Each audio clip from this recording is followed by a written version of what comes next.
Olá, obrigado por ouvir a mais esse conto. Antes de começar, eu quero pedir para que você, se ainda não é inscrito do canal, que por favor se inscreva. Tenho notado que muitas pessoas que me escutam, cerca de 80%, não se inscrevem no canal. Então, para me ajudar e fazer com que ele cresça, eu peço para que você se inscreva também. Se você já é inscrito, meu muito obrigado. Linha reta e linha curva, de Machado de Assis. Parte 1. Era em Petrópolis, no ano de 1860 e... Já se vê que a minha história não data de longe. É tomada dos anais contemporâneos e dos costumes atuais. Talvez algum dos leitores conheça até as personagens que vão figurar neste pequeno quadro. Não será raro que, encontrando uma delas amanhã, Azevedo, por exemplo, um dos meus leitores, exclame: "Ah, cá vi uma história em que se falou de ti. Não te tratou mal o autor, mas a semelhança era tamanha. Houve tão pouco cuidado em disfarçar a fisionomia, que eu, à proporção que voltava a página, dizia comigo: é o Azevedo, não há dúvida." Feliz Azevedo. A hora em que começa essa narrativa é ele um marido feliz, inteiramente feliz. Casado de fresco, possuindo por uma mulher a mais formosa dama da sociedade e a melhor alma que ainda se encarnou ao sol da América, dono de algumas propriedades bem situadas e perfeitamente rendosas, acatado, querido, descansado. Tal é o nosso Azevedo, a quem por cúmulo de ventura coroam os mais belos 26 anos. Deu-lhe a fortuna um emprego suave, não fazer nada. Possui um diploma de bacharel em Direito, mas esse diploma nunca lhe serviu. Existe guardado no fundo da lata clássica em que o trouxe da Faculdade de São Paulo. De quando em quando, Azevedo faz uma visita ao diploma, aliás, ganho legitimamente, mas é para não o ver mais, senão daí a longo tempo. Não é um diploma, é uma relíquia. Quando Azevedo saiu da Faculdade de São Paulo e voltou para a fazenda da província de Minas Gerais, tinha um projeto: ir à Europa. No fim de alguns meses, o pai consentiu na viagem e Azevedo preparou-se para realizá-la. Chegou à corte no propósito firme de tomar lugar no primeiro paquete que saísse. Mas nem tudo depende da vontade do homem. Azevedo foi a um baile antes de partir. Aí estava armada uma rede em que ele devia ser acolhido. Que rede! 20 anos, uma figura delicada, esbelta, franzina, uma dessas figuras vaporosas que parecem desfazer-se ao primeiro raio do sol. Azevedo não foi senhor de si. Apaixonou-se, daí a um mês casou-se, e daí a 8 dias partiu para Petrópolis. Que casa encerraria aquele casal tão belo, tão amante e tão feliz? Não podia ser mais própria a casa escolhida. Era um edifício leve, delgado, elegante, mais de recreio que de morada, um verdadeiro ninho para aquelas duas pombas fugitivas. A nossa história começa exatamente 3 meses depois da ida para Petrópolis. Azevedo e a mulher amavam-se ainda como no primeiro dia. O amor tomava então uma força maior e nova. É que, devo dizê-lo, casais de 3 meses, é que apontava no horizonte o primeiro filho. Também a terra e o céu se alegram quando aponta no horizonte o primeiro raio do sol. A figura não vem aqui por simples ornato de estilo. É uma dedução lógica. A mulher de Azevedo chamava-se Adelaide. Era, pois, em Petrópolis, numa tarde de dezembro de 1860 e pouco, Azevedo e Adelaide estavam no jardim, que ficava em frente da casa onde ocultavam a sua felicidade. Azevedo lia alto. Adelaide ouvia-o ler, mas como se ouve um eco do coração, tanto a voz do marido e as palavras da obra correspondiam ao sentimento interior da moça. No fim de algum tempo, Azevedo deteve-se e perguntou: "Queres que paremos aqui?" "Como quiseres", disse Adelaide. "É melhor", disse Azevedo, fechando o livro. "As coisas boas não se gozam de uma assentada. Guardemos um pouco para a noite. Demais, era já tempo que eu parasse do idílio escrito para o idílio vivo. Deixa-me olhar para ti." Adelaide olhou para ele e disse: "Parece que começamos a lua de mel." "Parece e é", acrescentou Azevedo. E se o casamento não fosse eternamente isto, o que poderia ser? A ligação de duas existências para meditar discretamente na melhor maneira de comer o maxixe e o repolho? Ora, pelo amor de Deus, eu penso que o casamento deve ser um namoro eterno. Não pensas como eu? Sinto, disse Adelaide. Sentes? É quanto basta. Mas que as mulheres sintam é natural. Os homens são homens. O que nas mulheres é sentimento, nos homens é pieguice. Desde pequena me dizem isto. Enganam-te desde pequena, disse Azevedo rindo. Antes isso. É a verdade, e desconfia sempre dos que mais falam, sejam homens ou mulheres. Tens perto um exemplo. A Emília fala muito da sua isenção.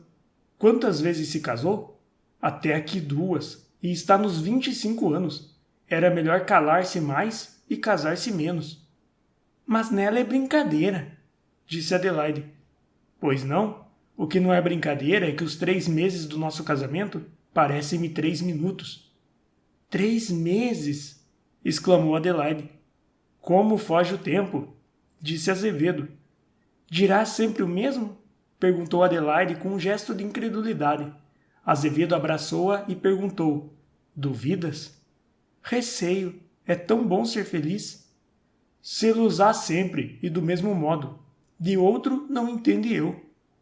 Nesse modo, ouviram os dois uma voz que partia da porta do jardim. O que é que não entendes? Dizia essa voz. E olharam. À porta do jardim estava um homem alto, bem parecido, trajando com elegância, luvas cor de palha, chicotinho na mão. Azevedo apareceu ao princípio não conhecê-lo. Adelaide olhava para um e para o outro sem compreender nada. Tudo isto, porém, não passou de 1 minuto.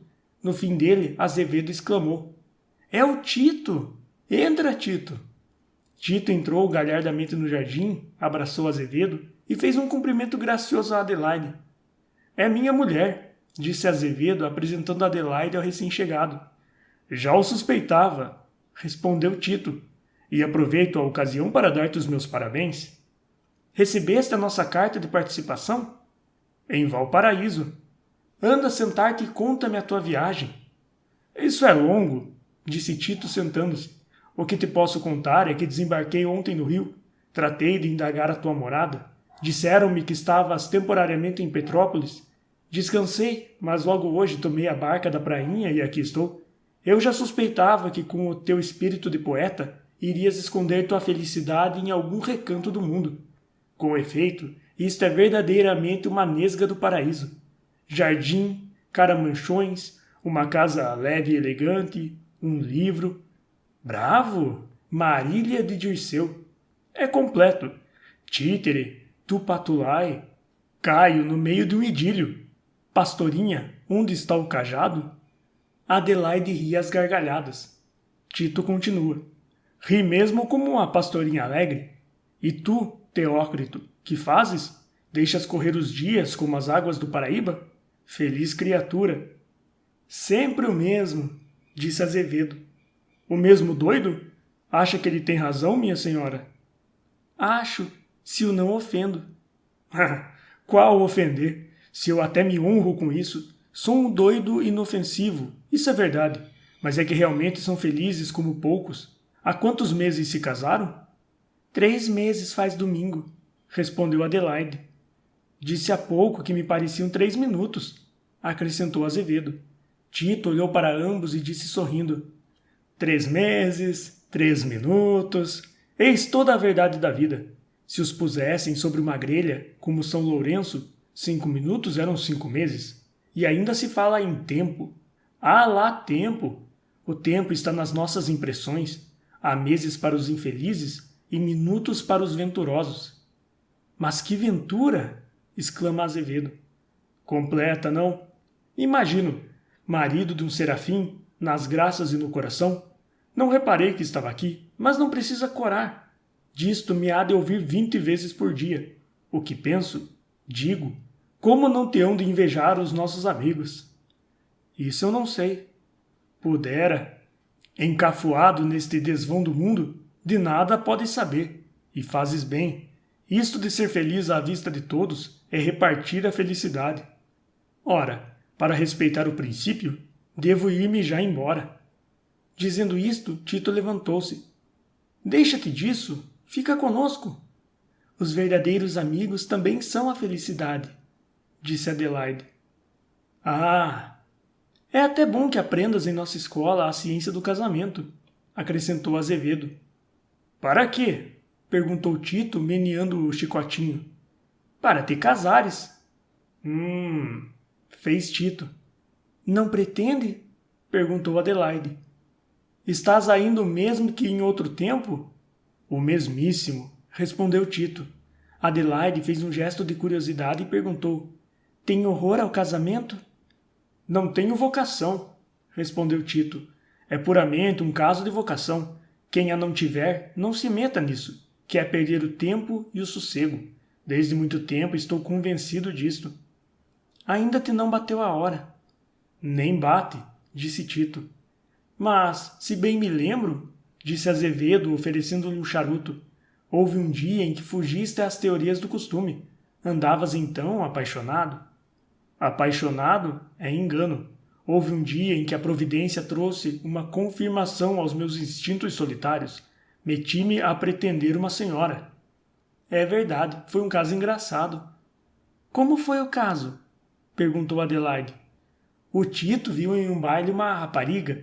No dia seguinte apresenta-se em casa dela e, sem mais nem menos, pede-lhe a mão.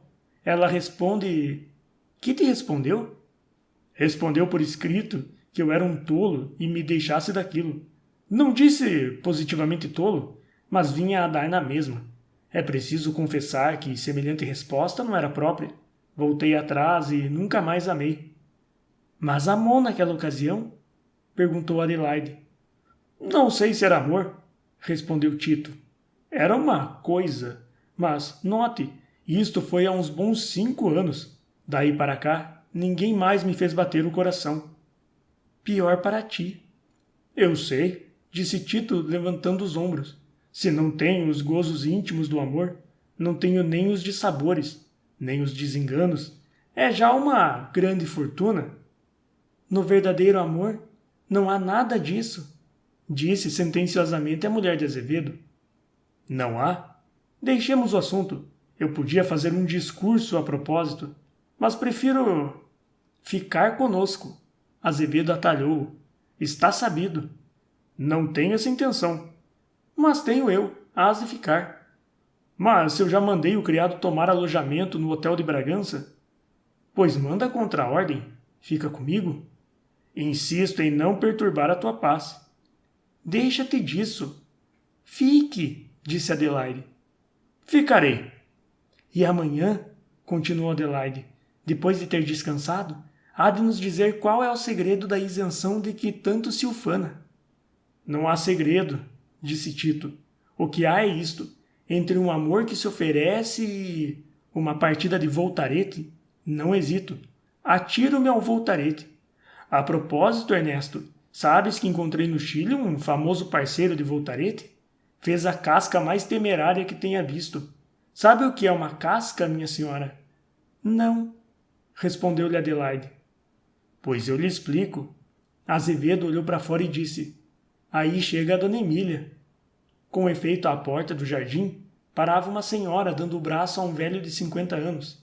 Dona Emília era uma moça, a que se pode chamar uma bela mulher. Era alta na estatura e altiva de caráter. O amor que pudesse infundir seria por imposição. De suas maneiras e das suas graças, inspirava um não sei quê de rainha que dava vontade de levá-la a um trono. Trajava com elegância e simplicidade. Ela tinha essa elegância natural, que é uma outra elegância, diversa da elegância dos enfeites, a propósito da qual já tive ocasião de escrever esta máxima, que há pessoas elegantes e pessoas enfeitadas. Olhos negros e rasgados, cheios de luz e de grandeza, cabelos castanhos e abundantes, nariz reto como o de Safo, boca vermelha e breve, faces de cetim, colo e braços como os das estátuas. Tais eram os traços da beleza de Emília. Quanto ao velho que lhe dava o braço, era, como disse, um homem de 50 anos. Era o que se chama em português chão e rude, um velho gaiteiro, pintado, espartilhado, Via-se nele uma como que ruína do passado reconstruída por mãos modernas, de modo a ter esse aspecto bastardo que não é nem a austeridade da velhice, nem a frescura da mocidade. Não havia dúvida de que o velho devia ter sido um belo rapaz em seus tempos, mas, presentemente, se algumas conquistas tivesse feito, só podia contentar-se com a lembrança delas. Quando Emília entrou no jardim, todos se achavam de pé. A recém-chegada apertou a mão a Azevedo e foi beijar Adelaide. Ia sentar-se na cadeira que Azevedo lhe oferecera quando reparou em Tito, que se achava a um lado. Os dois cumprimentaram-se, mas com um ar diferente. Tito parecia tranquilo e friamente polido, mas Emília, depois de cumprimentá-lo, conservou os olhos fitos nele, como que avocando uma memória do passado. Feitas as apresentações necessárias, e a Diogo Franco, é o nome do velho braceiro, todos tomaram assentos. A primeira que falou foi Emília. Ainda hoje não vinha, se não fosse a obsequiosidade do Sr. Diogo. Adelaide olhou para o velho e disse: "O Sr. Diogo é uma maravilha." Diogo impertigou-se e murmurou com certo tom de modéstia: Nem tanto, nem tanto." Disse Emília. "Não é talvez uma, porém duas maravilhas. Ah, sabes que vai me fazer um presente?" "Um presente?" exclamou Azevedo. "É verdade," continuou Emília. "Um presente que mandou vir da Europa e lá dos confins. Recordações das suas viagens de adolescente." Diogo estava radiante. "É uma insignificância," disse ele, olhando ternamente para Emília. "Mas o que é?" perguntou Adelaide. Adivinhe, é um urso branco." "Um urso branco? Deveras?" "Está para chegar, mas só ontem é que me deu notícia dele. Que amável lembrança." "Um urso?" exclamou ainda Azevedo. Tito inclinou-se ao ouvido do amigo e disse em voz baixa: "Com ele fazem dois." Diogo, jubiloso pelo efeito que causava a notícia do presente, mas iludido no caráter desse feito, disse: "Não vale a pena, é um urso que eu mandei vir. É verdade que eu pedi dos mais belos. Não sabem o que é um urso branco. Imaginem que é todo branco." "Ah," disse Tito. "É um animal admirável," tornou Diogo. "Acho que sim," disse Tito. "Ora, imagina tu que não será um urso branco que é todo branco. Que faz este sujeito?" perguntou ele em seguida a Azevedo. "Namora a Emília, tem 50 contos." "E ela?" "Não faz caso dele." "Diz ela?" É verdade." Enquanto os dois trocavam estas palavras, Diogo brincava com os sinetes do relógio e as duas senhoras conversavam. Depois das últimas palavras entre Azevedo e Tito, Emília voltou-se para o marido de Adelaide e perguntou: "Dá-se isto, senhor Azevedo? Então faz-se anos nesta casa e não me convidam?" "Mas a chuva?" disse Adelaide. "Ingrata, bem sabes que não há chuva em casos tais." "Demais," acrescentou Azevedo, "fez-se a festa tão a capucha." "Como se fosse, eu sou de casa." "É que a lua de mel continua, apesar de 5 meses," disse Tito. "Aí vens tu com os teus epigramas," disse Azevedo. "Ah, isso é mal, senhor Tito." "Tito?" perguntou Emília a Adelaide em voz baixa. "Sim." "Dona Emília não sabe ainda quem é o nosso amigo Tito," disse Azevedo. "Eu até tenho medo de dizê-lo." "Então é muito feio o que tem para dizer?" "Talvez," disse Tito com indiferença. "Muito feio," exclamou Adelaide. "O que é então?" perguntou Emília. "É um homem incapaz de amar," continuou Adelaide. "Não pode haver maior indiferença para o amor. Em resumo, prefere a um amor... O quê? Um voltarete." "Disse-te isso?" perguntou Emília. "E repito," disse Tito. "Mas note bem, não por elas, é por mim. Acredito que todas as mulheres sejam credoras da minha admiração, mas eu é que sou feito de modo que nada mais lhes posso conceder do que uma estima desinteressada." Emília olhou para o moço e disse: "Se não é vaidade, é doença." "Há de me perdoar, mas eu creio que não é doença, nem vaidade. É natureza.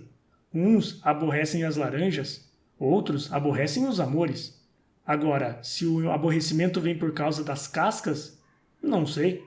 O que é certo é que é assim. É ferino, disse Emília, olhando para Adelaide. Ferino, eu? Disse Tito, levantando-se. Sou uma seda, uma dama, um milagre de brandura. Dói-me deveras que eu não possa estar na linha dos outros homens, e não seja, como todos, propenso a receber as impressões amorosas, mas que quer, a culpa não é minha. Anda lá, disse Azevedo, o tempo te há de mudar. Mas quando? Tenho 29 anos feitos. Já 29? Perguntou Emília. Completei-os pela Páscoa? Não parece. São os seus bons olhos. A conversa continuou por este modo até que se anunciou o jantar. Emília e Diogo tinham jantado. Ficaram apenas para fazer companhia ao casal Azevedo e a Tito, que declarou desde o princípio estar caindo de fome. A conversa durante o jantar versou sobre coisas indiferentes. Quando se servia o café, apareceu à porta um criado do hotel em que morava Diogo. Trazia uma carta para este, com indicação no sobrescrito de que era urgente.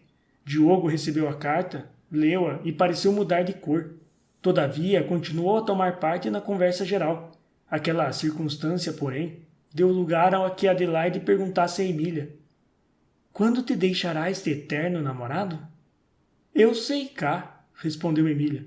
Mas, afinal de contas, não é mau homem. Tem aquela mania de me dizer no fim de todas as semanas que nutre por mim uma ardente paixão. Enfim, se não passa de declaração semanal. Não passa. Tem a vantagem de ser um braceiro infalível para a rua e um realejo menos mal dentro de casa. Já me contou umas 50 vezes as batalhas amorosas em que entrou. Todo o seu desejo é acompanhar-me a uma viagem à roda do globo. Quando me fala nisto, se é à noite, e é quase sempre à noite, mando vir o chá. Excelente meio de aplacar-lhe os ardores amorosos. Gosta do chá que se pela, gosta tanto como de mim. Mas aquela do urso branco? E se realmente mandou vir um urso? Aceita? Pois eu hei de sustentar um urso. Não me faltava mais nada. Adelaide sorriu-se e disse: Quer-me parecer que acabas por te apaixonar. Por quem? Pelo urso? Não, pelo Diogo. Neste momento, achavam-se as duas perto de uma janela. Tito conversava no sofá com Azevedo. Diogo refletia profundamente, estendido numa poltrona. Emília tinha os olhos em Tito. Depois de um silêncio, disse ela para Adelaide: Que achas ao tal amigo do teu marido? Parece um presumido. Nunca se apaixonou. É crível? Talvez seja verdade. Não acredito. Pareces criança. Diz aquilo dos dentes para fora. É verdade que não tenho o maior conhecimento dele. Quanto a mim, pareceu-me não ser estranha aquela cara, mas não me lembro. Para ser sincero, mas dizer aquilo é já atrevimento. Está claro? De que te ris? Lembra-me um dos mesmo gênero que este, disse Emília. Foi já há tempos, andava sempre a gabar-se da sua isenção. Dizia que todas as mulheres eram para ele vasos da China. Admirava-as e nada mais. Coitado, caiu em menos de um mês. Adelaide viu beijar-me a ponta dos sapatos, depois do que desprezei-o. Que fizeste? Não sei o que fiz. Santa astúcia foi quem operou o milagre. Vinguei o sexo e abati um orgulhoso. Bem feito. Não era menos do que este. Mas falemos de coisas sérias. Recebi as folhas francesas de modas. Que há de novo? Muita coisa. Amanhã t'as mandarei. Repara em um novo corte de mangas. É lindíssimo. Já mandei encomendas para a corte. Em artigos de passeios, a fartura e do melhor. Para mim, quase que é inútil mandar. Por quê? Quase nunca saio de casa. Nem ao menos irás jantar comigo no dia de Ano Bom. Com toda certeza. Pois vai. Irá o homem? O senhor Tito? Se estiver cá e quiseres. Pois que vá, não faz mal. Saberei contê-lo. Creio que não será sempre tão insível. Nem sei como podes ficar com esse sangue frio. A mim faz-me mal aos nervos. É-me indiferente. Mas a injúria ao sexo não te indigna? Pouco. És feliz. Que queres que eu faça a um homem que diz aquilo? Se não fosse casada, era possível que me indignasse mais. Se fosse livre, era provável que lhe fizesse o que fizeste ao outro. Mas eu não posso cuidar dessas coisas. Nem ouvindo a preferência do Voltarete, pôr-nos abaixo da dama de copas, e o ar com que ele diz aquilo. Que calma, que indiferença. É mal. É mal. Merecia castigo. Merecia. Queres tu castigá-lo? Emília fez um gesto de desdém e disse: Não vale a pena. Mas tu castigaste o outro. Sim, mas não vale a pena. Dissimulada. Por que dizes isso? Porque já te vejo meio tentada a uma nova vingança. Eu? Ora qual? Que tem? Não é crime. Não é, de certo, mas veremos. Ah, será capaz? Capaz? Disse Emília com um gesto de orgulho ofendido. Beijar-te-á ele a ponta do sapato? Emília ficou silenciosa por alguns momentos. Depois, apontando com o leque para a botina que lhe calçava o pé, disse: E hão de ser estes. Emília e Adelaide se dirigiram para o lado em que se achavam os homens. Tito, que parecia conversar intimamente com Azevedo, interrompeu a conversa para dar atenção às senhoras. Diogo continuava mergulhado na sua meditação. Então, o que é isso, senhor Diogo? Perguntou Tito. Está meditando? Ah, perdão, estava distraído. Coitado, disse Tito baixo a Azevedo. Depois, voltando-se para as senhoras. Não as incomoda o charuto? Não, senhor, disse Emília. Então, posso continuar a fumar? Pode, disse Adelaide. É um mau vício, mas é o meu único vício. Quando fumo, parece que aspiro à eternidade. Elevo-me todo e mudo de ser. Divina invenção. Dizem que é excelente para os desgostos amorosos, disse Emília com intenção. Isso não sei. Mas não é só isto. Depois da invenção do fumo, não há solidão possível. É a melhor companhia desse mundo. Demais, o charuto é um verdadeiro memento homo. Convertendo-se pouco a pouco em cinzas, vai lembrando ao homem o fim real e infalível de todas as coisas. É o aviso filosófico, é a sentença fúnebre que nos acompanha em toda parte. Já é um grande progresso, mas estou eu a aborrecer com essa dissertação tão pesada. Hão de desculpar, que foi descuido. Ora, a falar a verdade, eu já vou desconfiando. Vossa Excelência olha com olhos tão singulares. Emília, a quem era dirigida a palavra, respondeu: Não sei se são singulares, mas são os meus. Penso que não são os do costume. Está talvez Vossa Excelência a dizer consigo que eu sou um esquisito? Um singular. Um vaidoso. É verdade. 7º mandamento. Não levantar falsos testemunhos. Falsos, diz o mandamento. Não me dirá em que eu sou vaidoso? Ah, isso não respondo eu. Por que não quer? Porque... não sei. É uma coisa que se sente, mas que se não pode descobrir. Respira-lhe a vaidade em tudo, no olhar, na palavra, no gesto, mas não se atina com a verdadeira origem de tal doença. É pena. Eu tinha grande prazer em ouvir da sua boca o diagnóstico da minha doença. Em compensação, pode ouvir da minha o diagnóstico da sua. A sua doença é... Digo? Pode dizer. É um despeitozinho. Deveras? Vamos ver isso, disse Azevedo rindo-se. Tito continuou. Despeito pelo que eu disse há pouco. Puro engano, disse Emília rindo-se. É com toda certeza. Mas é tudo gratuito. Eu não tenho culpa de coisa alguma. A natureza é que me fez assim. Só a natureza? E um tanto de estudo? Ora, vou expor-lhe as minhas razões. Veja se posso amar ou pretender. Primeiro, não sou bonito. Oh, disse Emília. Agradeço o protesto, mas continuo na mesma opinião. Não sou bonito, não sou... Oh, disse Adelaide. Segundo, não sou curioso, e o amor, se o reduzirmos às suas verdadeiras proporções, não passa de uma curiosidade. Terceiro, não sou paciente, E nas conquistas amorosas, a paciência é a principal virtude. Quarto, finalmente, não sou idiota, porque se com todos esses defeitos pretendesse amar, mostraria a maior falta de razão. Aqui está o que eu sou por natural e por indústria. Emília parece que é sincero.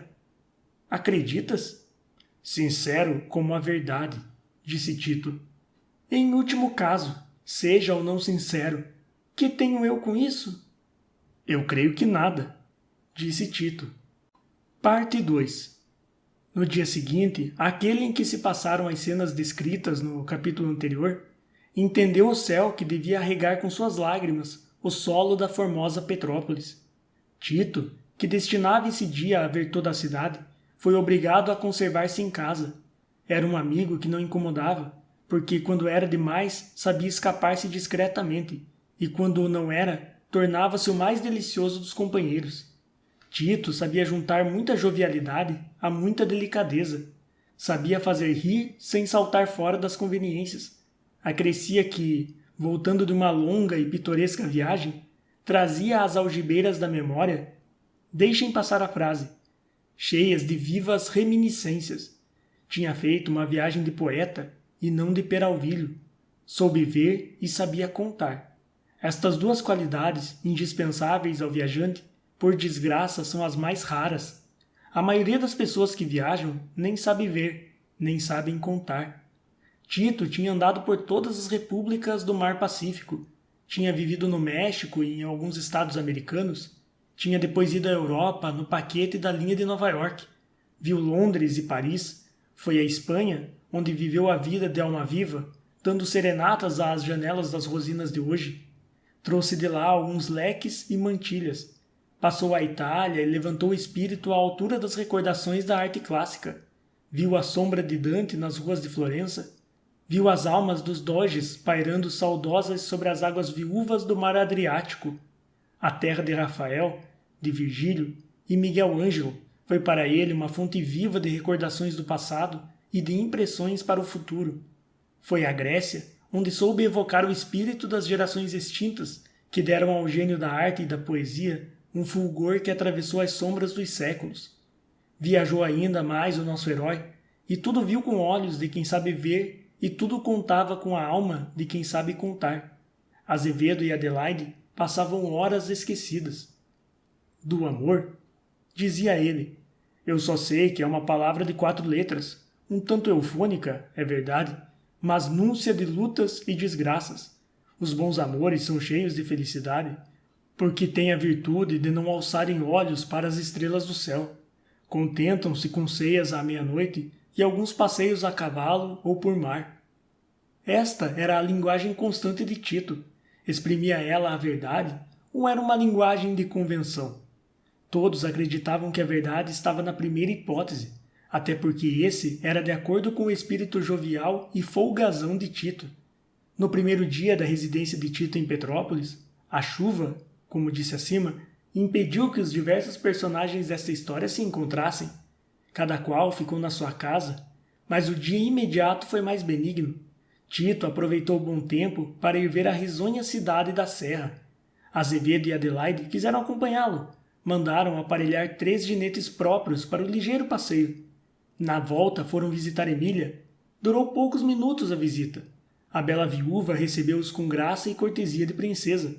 Era a primeira vez que Tito lá ia, e fosse por isso ou por outra circunstância, foi ele quem mereceu as principais atenções da dona da casa. Diogo, que então fazia a sua 100ª declaração de amor a Emília, e a quem Emília acabava de oferecer uma chávena de chá, não viu com bons olhos a demasiada atenção que o viajante merecia da dama dos seus pensamentos. Essa, e talvez outras circunstâncias, faziam com que o velho Adonis assistisse à conversação com a cara fechada. À despedida, Emília ofereceu a casa a Tito, com a declaração de que teria a mesma satisfação em recebê-lo muitas vezes. Tito aceitou cavalheiramente o oferecimento. Feito o que, saíram todos. 5 dias depois desta visita, Emília foi à casa de Adelaide. Tito não estava presente. Andava a passeio. Azevedo tinha saído para um negócio, mas voltou daí a alguns minutos. Quando, depois de uma hora de conversa, Emília, já de pé, preparava-se para voltar à casa. Entrou Tito.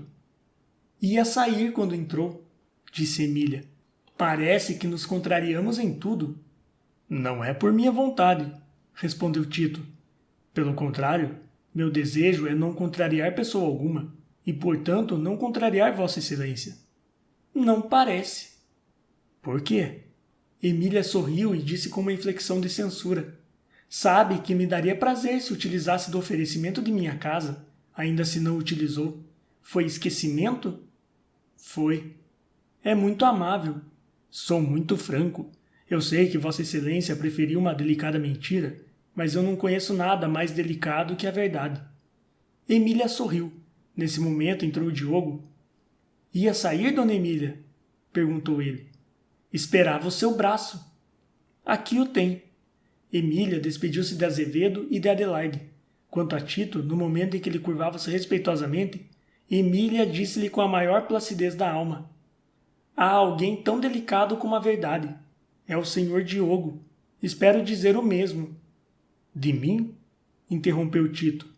Amanhã mesmo. Emília saiu pelo braço de Diogo. No dia seguinte, com efeito, Tito foi à casa de Emília. Ela o esperava com certa impaciência. Como não soubesse a hora em que ele devia apresentar-se lá, a bela viúva esperou-o a todos os momentos, desde manhã. Só ao cair da tarde é que Tito dignou-se a aparecer. Emília morava com uma tia velha. Era uma boa senhora, amiga da sobrinha e inteiramente escrava da sua vontade. Isto quer dizer que não havia em Emília o menor receio que a boa tia não a assinasse de antemão. Na sala em que Tito foi recebido não estava ninguém. Ele teve, portanto, tempo de sobra para examiná-la à vontade. Era uma sala pequena, mas mobiliada e adornada com gosto. Móveis leves, elegantes e ricos, 4 finíssimas estatuetas, copiadas de Pradier, um piano de Erard, tudo disposto e arranjado com vida. Tito gastou o primeiro quarto de hora no exame da sala e dos objetos que a enchiam. Esse exame devia influir muito no estudo que ele quisesse fazer do espírito da moça. Dize-me como moras, dir-te-ei quem és. Mas o primeiro quarto de hora correu sem que aparecesse viva alma, nem que se ouvisse rumor de natureza alguma. Tito começou a impacientar-se. Já sabemos que espírito brusco era ele, apesar da suprema delicadeza que todos lhe reconheciam. Parece, porém, que a sua rudeza, quase sempre exercida contra Emília, era antes estudada que natural. O que é certo é que no fim de meia hora, aborrecido pela demora, Tito murmurou consigo: quer tomar desforra? E tomando o chapéu que havia posto numa cadeira, ia dirigindo-se para a porta, quando ouviu um farfalhar de sedas. Voltou a cabeça, Emília entrava. Fugia? É verdade. Perdoe a demora. Não há que perdoar. Não podia vir. Era natural que fosse por algum motivo sério.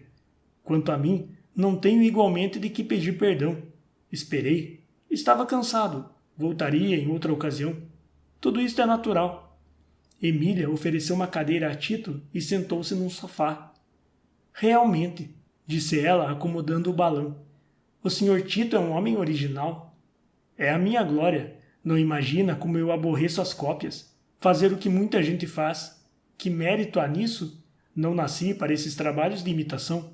Já uma coisa fez com muita gente. Qual foi? Prometeu-me ontem esta visita e veio cumprir a promessa. Ah, minha senhora, não lance isto à conta das minhas virtudes. Podia não vir. Vim. Não foi vontade, foi acaso. Em todo caso, agradeço-lhe. É o meio de me fechar a sua porta. Por quê? Porque eu não me dou com esses agradecimentos, nem creio mesmo que eles possam acrescentar nada à minha admiração pela pessoa de Vossa Excelência. Fui visitar muitas vezes as estátuas dos museus da Europa, mas se elas se lembrassem de me agradecer um dia, dou-lhe a minha palavra que não voltava lá. A estas palavras seguiu-se o silêncio de alguns segundos. Emília foi quem falou primeiro. Há muito tempo que se dá com o marido de Adelaide? Desde criança, respondeu Tito. Ah, foi criança? Ainda hoje sou. É exatamente o tempo das minhas relações com Adelaide. Nunca me arrependi. Nem eu. Houve um tempo, prosseguiu Emília, em que estivemos separadas, mas isso não trouxe mudança alguma às nossas relações. Foi no tempo do meu primeiro casamento. Ah, foi casada 2 vezes? Em 2 anos. E por que enviuvou da primeira? Porque meu marido morreu, disse Emília, rindo-se. Mas eu pergunto outra coisa. Por que se fez viúva, mesmo depois da morte de seu primeiro marido? Creio que poderia continuar casada. De que modo? Perguntou Emília com espanto. Ficando mulher do finado. Se o amor acaba na sepultura, acho que não vale a pena de procurá-lo neste mundo. Realmente o Sr. Tito é um espírito fora do comum? Um tanto. É preciso que o seja para desconhecer que a nossa vida não importa essas exigências da eterna fidelidade. E demais, pode-se conservar a lembrança dos que morrem sem renunciar às condições da nossa existência. Agora é que eu lhe pergunto, por que me olha com olhos tão singulares? Não sei se são singulares, mas são os meus. Então, acha que eu cometi uma bigamia? Eu não acho nada. Ora, deixe-me lhe dizer a última razão da minha incapacidade para os amores. Sou toda ouvidos. Eu não creio na fidelidade. Em absoluto? Em absoluto. Muito obrigada. Ah, eu sei que isto não é delicado, mas em primeiro lugar eu tenho a coragem das minhas opiniões, e em segundo, foi Vossa Excelência que me provocou. É infelizmente verdade, eu não creio nos amores leais e eternos. Quero fazê-la minha confidente. Houve um dia em que eu tentei amar, concentrei todas as forças vivas do meu coração, dispus-me a reunir o meu orgulho e a minha ilusão na cabeça do objeto amado. Que lição mestra! O objeto amado, depois de me alimentar as esperanças, casou-se com outro que não era nem mais bonito, nem mais amante. Que prova isso? Perguntou a viúva. Prova que me aconteceu o que pode acontecer e acontece diariamente aos outros. Ora, há de me perdoar, mas eu creio que é uma coisa já metida na massa do sangue. Não diga isso. É certo que podem acontecer casos desses, mas serão todos assim? Não admite uma exceção? Aprofunde mais os corações alheios se quiser encontrar a verdade. E há de encontrar. Qual? Disse Tito, baixando a cabeça e batendo com a bengala na ponta do pé. Posso afirmá-lo, disse Emília. Duvido. Tenho pena de uma criatura assim, continuou a viúva. Não conhecer o amor é não conhecer a vida. Há nada igual à união de 2 almas que se adoram. Desde que o amor entra no coração, tudo se transforma, tudo muda. A noite parece dia, a dor assemelha-se ao prazer. Se não conhece nada disto, pode morrer, porque é o mais infeliz dos homens. Tenho lido isso nos livros, mas ainda não me convenci. Já reparou na minha sala? Já vi alguma coisa. Reparou naquela gravura? Tito olhou para a gravura que a viúva lhe indicava. Se me não engano, disse ele, aquilo é o amor domando as feras. Veja e convença-se. Com a opinião do desenhista? Perguntou Tito. Não é possível. Tenho visto gravuras vivas. Tenho servido de alvo a muitas setas. Crivam-me todo, mas eu tenho a fortaleza de São Sebastião. Afronto, não me curvo. Que orgulho! O que pode fazer dobrar uma altivez desta? A beleza? Nem Cleópatra. A castidade? Nem Susana. Resuma, se quiser, todas as qualidades em uma só criatura, e eu não mudarei. É isto e nada mais. Emília levantou-se e dirigiu-se para o piano. Não aborrece a música? Perguntou ela, abrindo o piano. Adoro-a, respondeu o moço sem se mover. Agora, quanto aos executantes, só gosto dos bons. Os maus dá-me ímpetos de enforcá-los. Emília executou ao piano os prelúdios de uma sinfonia. Tito ouvia-a com a mais profunda atenção. Realmente, a bela viúva tocava divinamente. Então, disse ela levantando-se, devo ser enforcada? Deve ser coroada. Toca perfeitamente. Outro ponto em que não é original. Toda a gente me diz isso. Ah, eu também não nego a luz do sol. Neste momento entrou na sala a tia de Emília. Esta apresentou-lhe Tito. A conversa tomou então um tom pessoal e reservado. Durou pouco, aliás, porque Tito, travando repentinamente do chapéu, declarou que tinha que fazer. Até quando? Até sempre. Despediu-se e saiu. Emília ainda o acompanhou com os olhos por algum tempo da janela da casa, mas Tito, como se o caso não fosse com ele, seguiu sem olhar para trás. Mas exatamente no momento em que Emília voltava para dentro, Tito encontrava o velho Diogo. Diogo ia na direção da casa da viúva. Tinha um ar pensativo, tão distraído ia que chegou quase a esbarrar com Tito. Onde vai tão distraído? Perguntou Tito. Ah, é o senhor? Vem da casa de Dona Emília? Venho. Eu para lá vou. Coitada, há de estar muito impaciente com a minha demora. Não está, não, senhor, respondeu Tito com o maior sangue frio. Diogo lançou-lhe um olhar de despeito.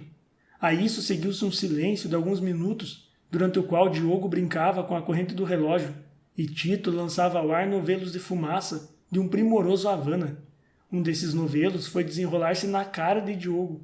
O velho tossiu e disse a Tito: Apre lá, senhor Tito, é demais.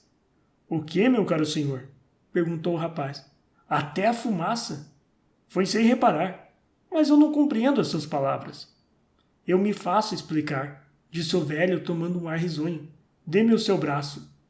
Pois não. E os dois seguiram conversando como dois velhos amigos.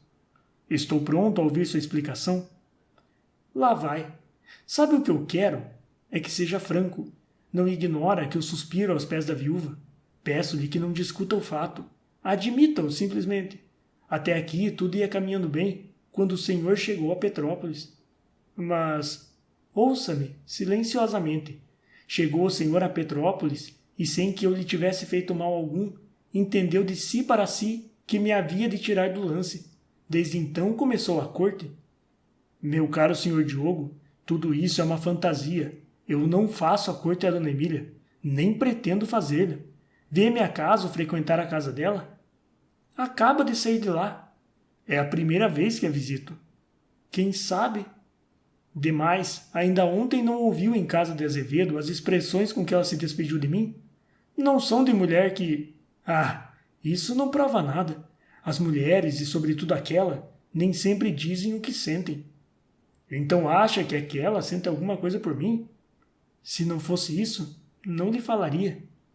Ah, ora, eis aí uma novidade. Suspeito apenas. Ela só me fala do senhor, indaga-me 20 vezes por dia de sua pessoa, dos seus hábitos, do seu passado e das suas opiniões. Eu, como há de acreditar, respondo a tudo que não sei, mas vou criando um ódio ao senhor, do qual não me poderá jamais criminar. É culpa minha se ela gosta de mim? Ora, vá descansando, senhor Diogo. Nem ela gosta de mim, nem eu gosto dela. Trabalhe desassombradamente e seja feliz. Feliz? Se eu pudesse ser. Mas não. Não creio. A felicidade não se faz para mim. Olhe, senhor Tito, amo aquela mulher como se pode amar a vida. Um olhar dela vale mais para mim que um ano de glórias e de felicidade. É por ela que eu tenho deixado os meus negócios à toa. Não viu outro dia que uma carta me chegou às mãos, cuja leitura me fez entristecer? Perdi uma causa. Tudo por quê? Por ela. Mas ela não lhe dá esperanças? Eu sei o que é aquela moça. Ora trata-me de modo que eu vou ao 7º céu. Ora é tal a sua indiferença que me atira ao inferno. Hoje um sorriso, amanhã um gesto de desdém. Ralha-me de não visitá-la. Vou visitá-la. Ocupa-se tanto de mim como de Ganímedes. Ganímedes é o nome de um cãozinho felpudo que eu lhe dei. Importa-se tanto comigo como com o cachorro. É de propósito. É um enigma aquela moça. Pois não serei eu quem o decifre, senhor Diogo. Desejo-lhe muita felicidade. Adeus. E os dois separaram-se. Diogo seguiu para a casa de Emília, Tito para a casa de Azevedo. Tito acabava de saber que a viúva pensava nele. Todavia, isso não lhe dera o menor abalo. Por quê? É o que saberemos mais adiante. O que é preciso dizer desde já é que as mesmas suspeitas despertadas no espírito de Diogo tivera a mulher de Azevedo. A intimidade de Emília dava lugar a uma franca interrogação e a uma confissão franca. Adelaide, no dia seguinte àquele em que se passou a cena que eu referi acima, disse a Emília o que pensava. A resposta da viúva foi uma risada. Não te compreendo, disse a mulher de Azevedo. É simples, disse a viúva. Julgas-me capaz de apaixonar-me pelo amigo do teu marido? Enganas-te. Não, eu não o amo. Somente, como te disse no dia em que o vi aqui pela primeira vez, empenho-me em tê-lo a meus pés. Se bem me recordo, foste tu mesma quem me deu o conselho. Aceite-o. Hei de vingar o nosso sexo. É um pouco de vaidade minha, embora. Mas eu creio que aquilo nenhuma fez. Falo-ei eu. Ah, cruelzinha. É isso? Nem mais, nem menos. Achas possível? Por que não?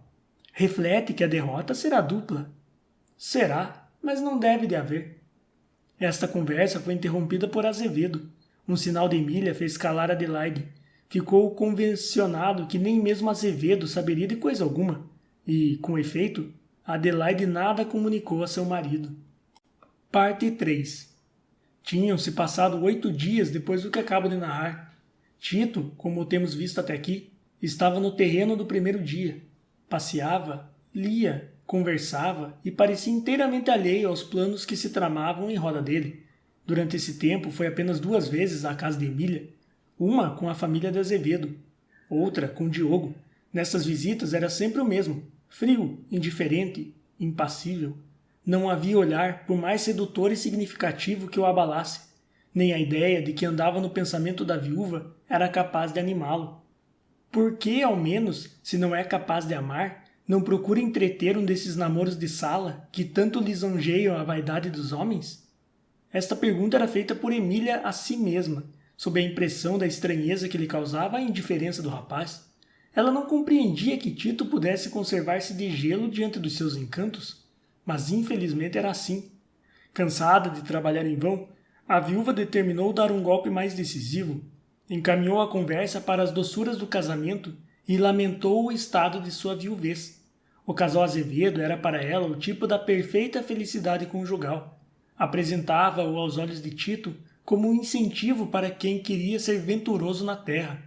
Nada, nem a tese, nem a hipótese, nada moveu a frieza de Tito. Emília jogava um jogo perigoso. Era preciso decidir entre os seus desejos de vingar o sexo e as conveniências da sua posição. Mas ela era de um caráter imperioso, respeitava muito os princípios de sua moral severa, mas não acatava do mesmo modo as conveniências de que a sociedade cercava essa moral.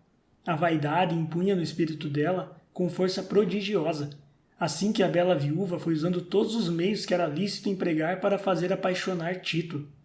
Mas, apaixonado ele, o que faria ela? A pergunta é ociosa. Desde que ela o tivesse aos pés, trataria de conservá-lo aí, fazendo parelha ao velho Diogo. Era o melhor troféu que uma beleza altiva pode ambicionar. Uma manhã, 8 dias depois das cenas referidas no capítulo anterior, apareceu Diogo em casa de Azevedo. Tinham aí acabado de almoçar. Azevedo subira para o gabinete a fim de aviar algumas correspondências para a corte. Adelaide achava-se na sala do pavimento térreo. Diogo entrou com uma cara contristada, como nunca se lhe vira.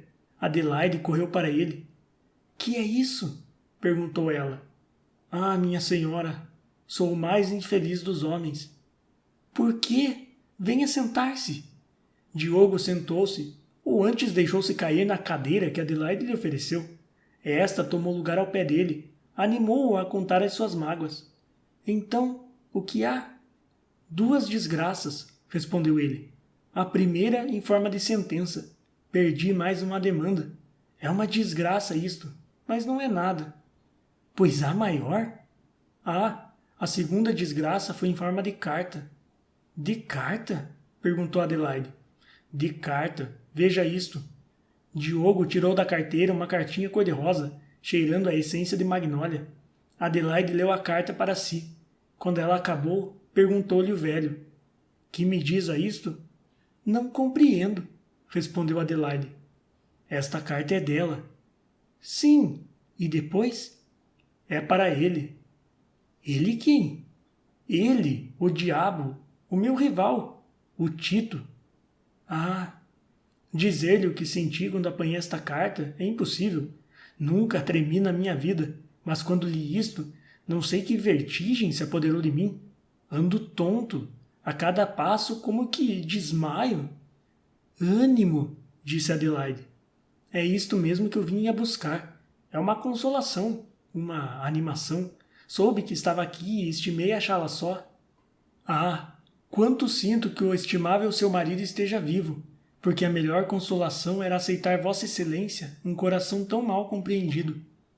Felizmente ele está vivo. Diogo soltou um suspiro e disse, felizmente.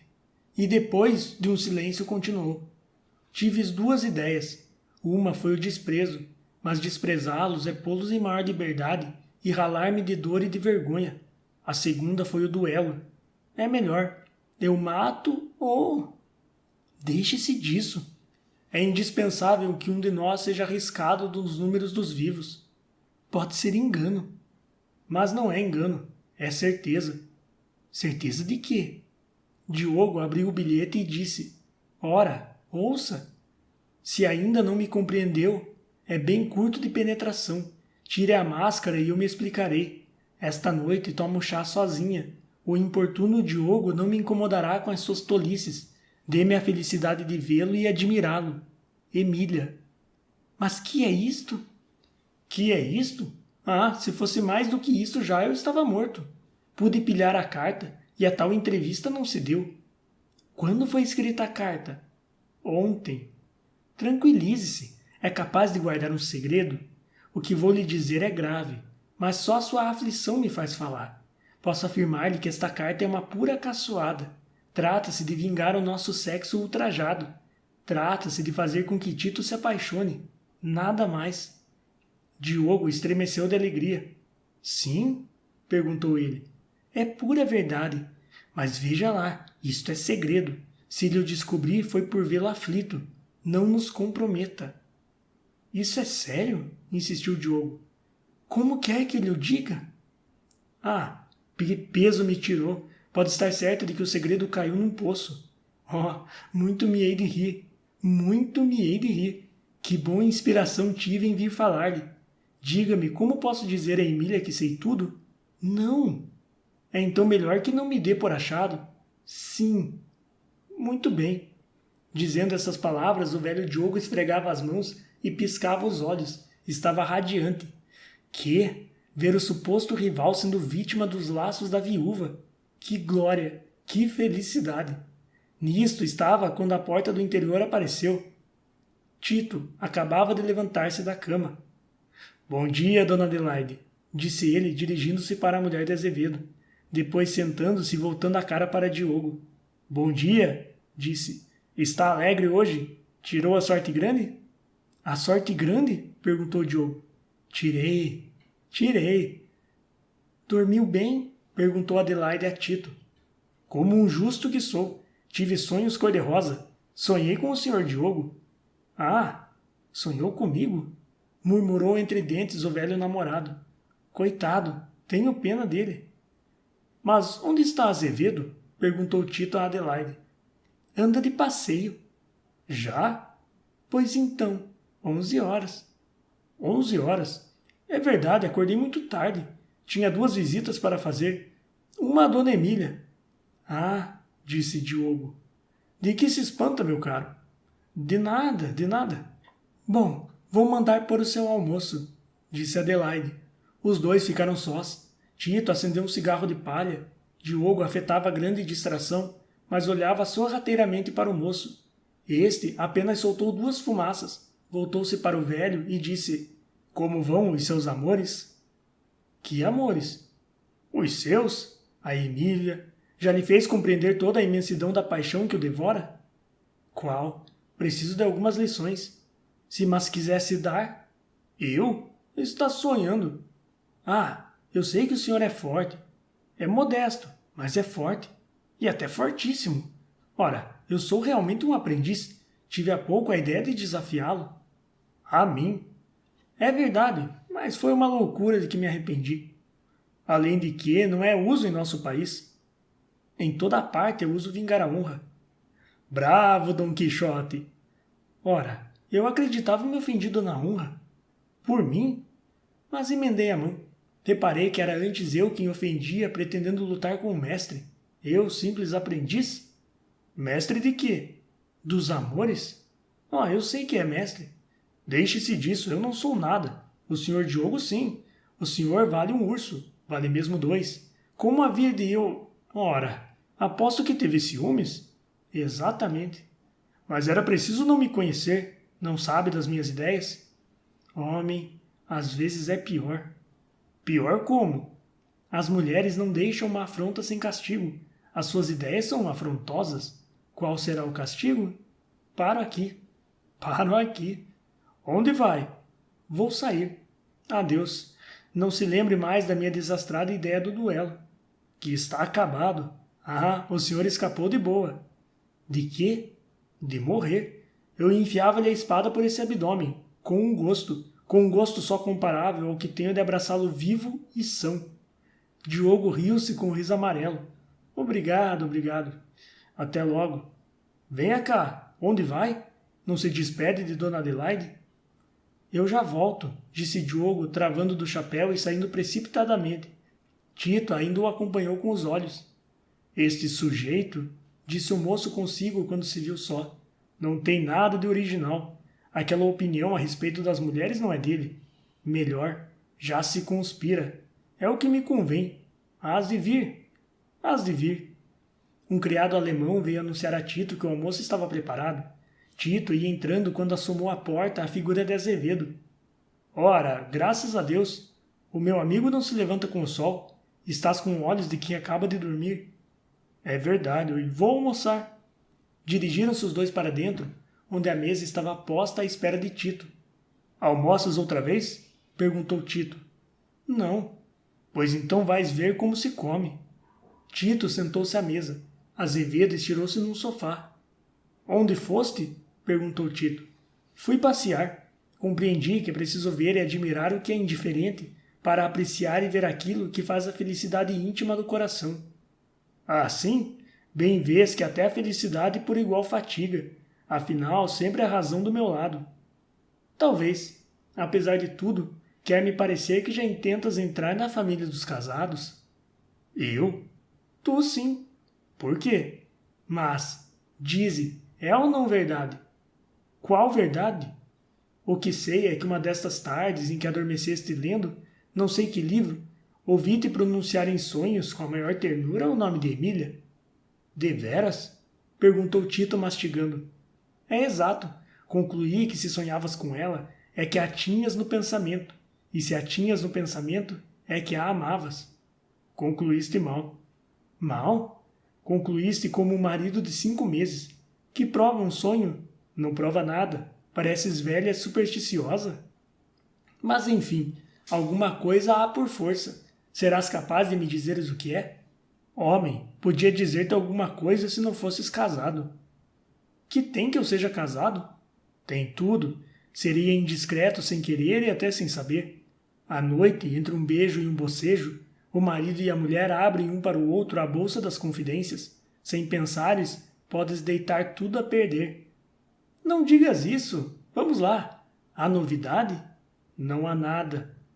Confirmas as minhas suspeitas. Gostas da Emília. Ódio não tenho. É verdade. Gostas. E ela merece. É uma boa senhora, de não vulgar beleza, possuindo as melhores qualidades. Talvez preferisses que não fosse viúva? Sim, é natural que se embale 10 vezes por dia na lembrança dos 2 maridos que já exportou para o outro mundo, à espera de exportar o terceiro. Não é dessas. Afianças? Quase que posso afiançar. Ah, meu amigo, disse Tito, levantando-se da mesa e indo acender um charuto. Toma o conselho de um tolo. Nunca afiances nada, principalmente em tais assuntos.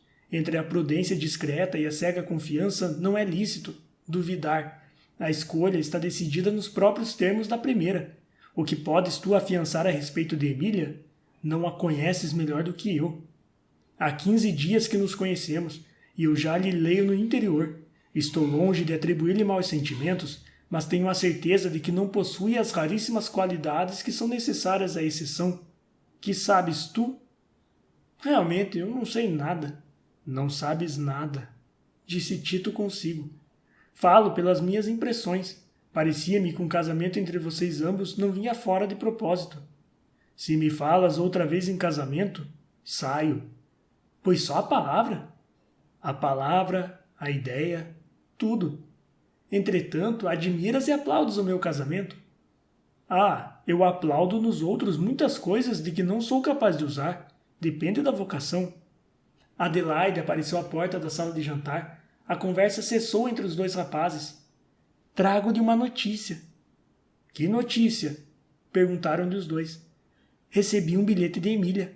Pede-nos que vamos lá amanhã, porque... Por quê? Perguntou Azevedo. Talvez dentro de 8 dias se retire para a cidade. Ah, disse Tito com a maior indiferença deste mundo. Apronta as tuas malas, disse Azevedo a Tito. Por quê? Não segues os passos da deusa? Não zombes, cruel amigo. Quando não, anda lá.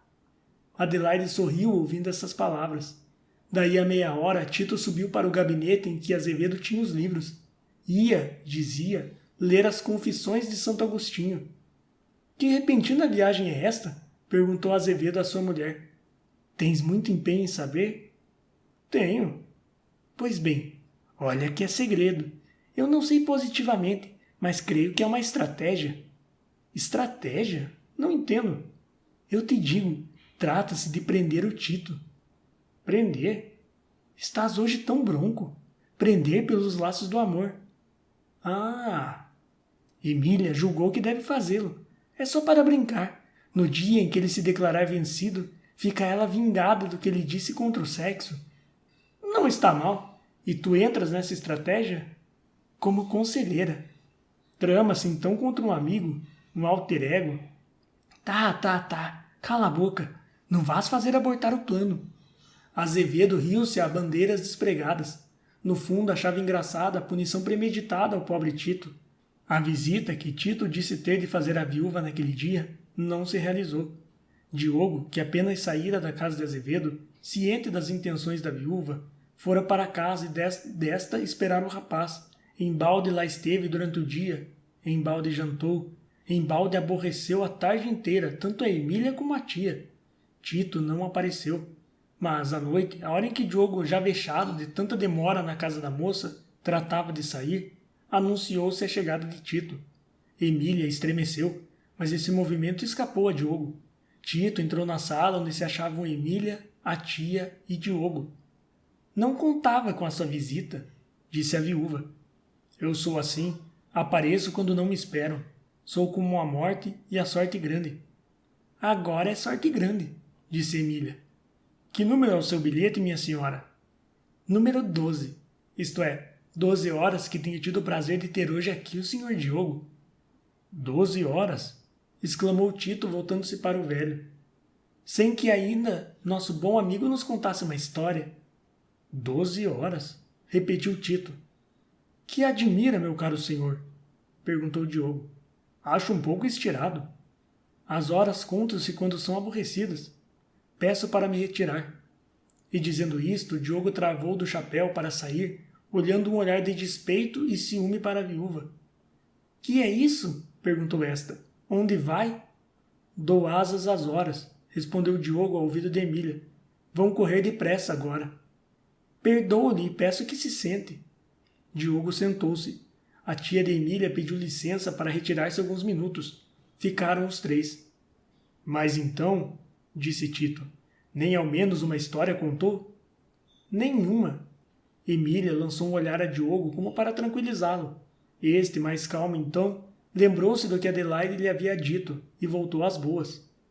Afinal de contas, disse ele consigo, o caçoado é ele. Eu sou apenas o meio de prendê-lo. Contribuamos para que se lhe tire a proa. Nenhuma história, continuou Emília. Pois olhe, eu sei muitas, disse Diogo com intenção. Conte uma de tantas que sabe, disse Tito. Nada. Por que não conta o senhor? Se faz empenho. Muito, disse Diogo piscando os olhos. Conte lá, por exemplo, a história do taboecado, a história das imposturas do amor, a história dos viajantes encouraçados. Vá. Não, vou contar a história de um homem e de um macaco. Oh, disse a viúva. É muito interessante, disse Tito. Ora, ouçam. Perdão, interrompeu Emília. Será depois do chá. Pois sim. Daí a pouco servia-se o chá aos três. Findo ele, Tito tomou a palavra e começou a história. História de um homem e de um macaco.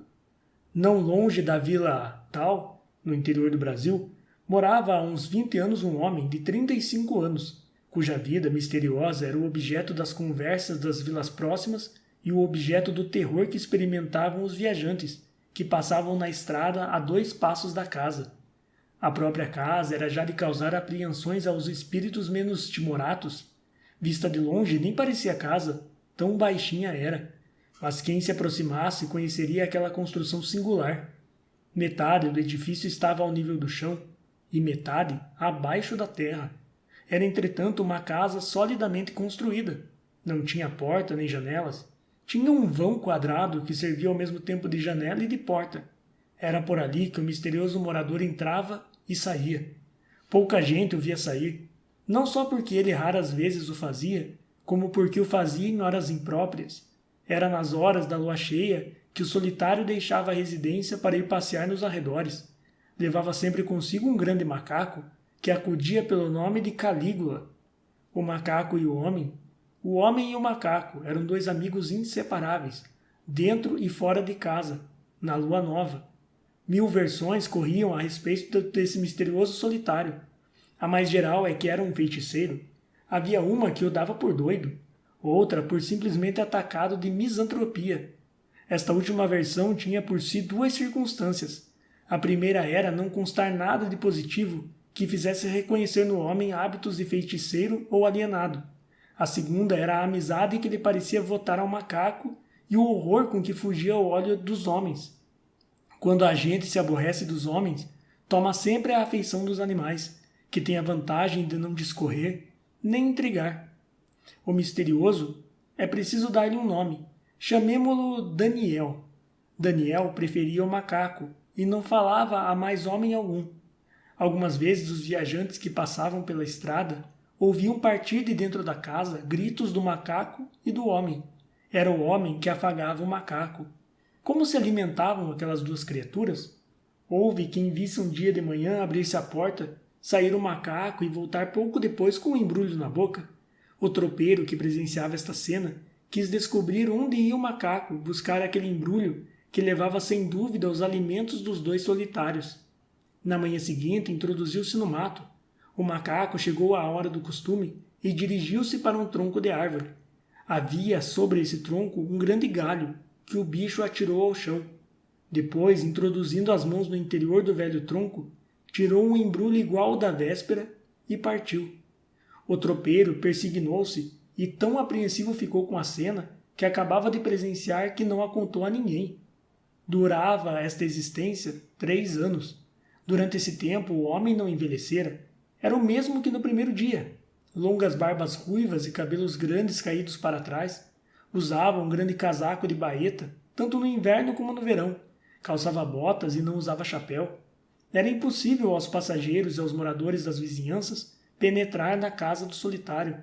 Não o será de certo para nós, minha bela senhora e meu caro amigo. A casa divide-se em 2 salas e 1 quarto.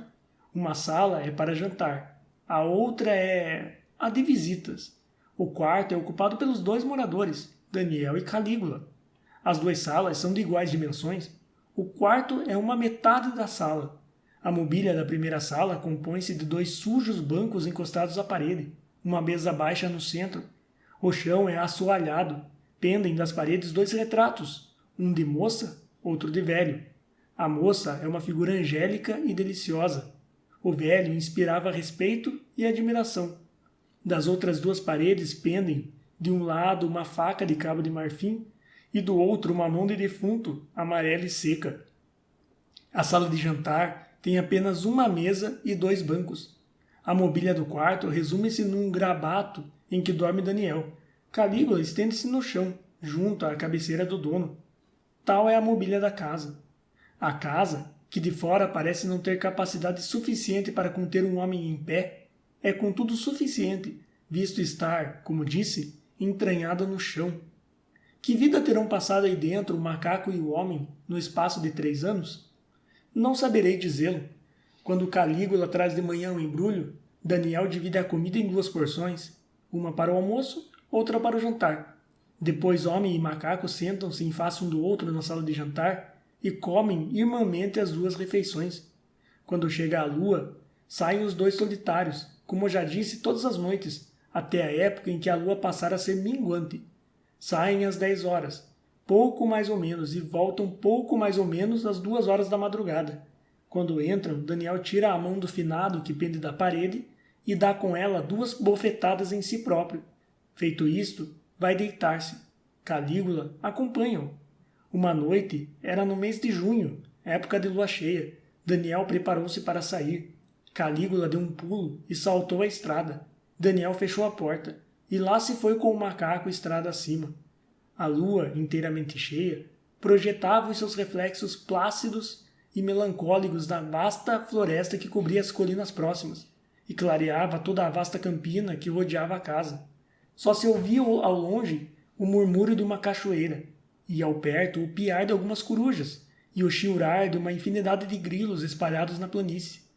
Daniel caminhava pausadamente, levando um pau debaixo do braço, e acompanhado do macaco, que saltava do chão aos ombros de Daniel e dos ombros de Daniel para o chão. Mesmo sem a forma lúgubre que tinha aquele lugar por causa da residência do solitário, qualquer pessoa que encontrasse àquela hora Daniel e o macaco corria risco de morrer de medo. Daniel, extremamente magro e alto, tinha em si um ar lúgubre. Os cabelos da barba e da cabeça, crescidos em abundância, faziam a sua cabeça ainda maior do que era. Sem chapéu, era uma cabeça verdadeiramente satânica. Calígula, que nos outros dias era um macaco ordinário, tomava, naquelas horas de passeio noturno, um ar tão lúgubre e tão misterioso como o de Daniel. Havia já 1 hora que os 2 solitários tinham saído de casa. A casa ficara já um pouco longe. Nada mais natural do que chegar a polícia nessa ocasião, tomar a entrada da casa e reconhecer o mistério. Mas a polícia, apesar dos meios que tinha à sua disposição, não se animava a investigar no mistério que o povo reputava diabólico.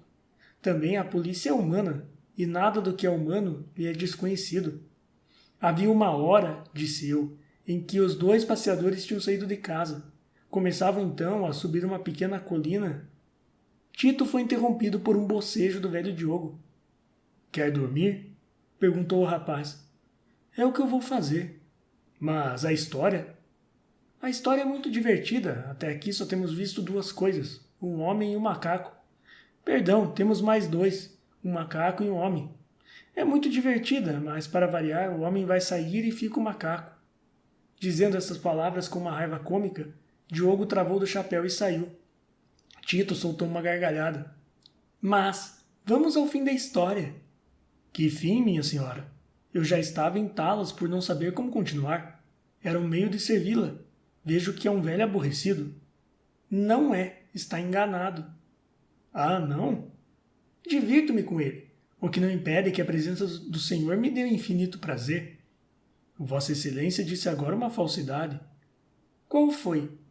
Disse-lhe que era agradável a minha conversa? Ora, isso é falso como tudo quanto é falso. Quer um elogio? Não, falo franco. Eu nem sei como Vossa Excelência me atura. Desabrido, maçante, chocarreiro, sem fé em coisa alguma. Sou um conversador muito pouco digno de ser desejado. É preciso ter uma grande soma de bondade para ter expressões tão benévolas, tão amigas. Deixe-se ar de mofa e... Mofa, minha senhora? Ontem eu e minha tia tomamos chá sozinhas. Sozinhas. Ah, contava que o senhor viesse aborrecer-se 1 hora conosco. Qual aborrecer? Eu lhe digo, o culpado foi o Ernesto. Ah, foi ele? É verdade, deu comigo aí em casa de uns amigos. Éramos 4 ao todo. Rolou a conversa sobre o voltarete e acabamos por formar mesa. Mas foi uma noite completa. Aconteceu-me o que acontece sempre. Ganhei. Está bom. Pois olhe, ainda assim eu não jogava com peixotes. Eram mestres de primeira força, um principalmente. Até às 11 horas a fortuna pareceu desfavorecer-me, mas dessa hora em diante desandou a roda para eles e eu comecei a assombrar. Pode ficar certo de que os assombrei. Ah, é que eu tenho diploma. Mas que é isso? Está chorando? Emília tinha um efeito com o lenço nos olhos. Chorava? É certo que quando tirou o lenço dos olhos tinha os úmidos. Voltou-se contra a luz e disse ao moço: Qual? Podem continuar. Não há mais nada. Foi só isto, disse Tito. Estimo que a noite lhe corresse feliz. Alguma coisa. Mas há uma carta, responde-se. Por que não respondeu a minha? Disse a viúva. A sua qual? A carta que lhe escrevi pedindo que viesse tomar chá conosco? Não me lembro. Não se lembra? Ou se recebi essa carta, foi em ocasião que a não pude ler. Então esqueci. Esqueci-a em algum lugar. É possível, mas é a última vez.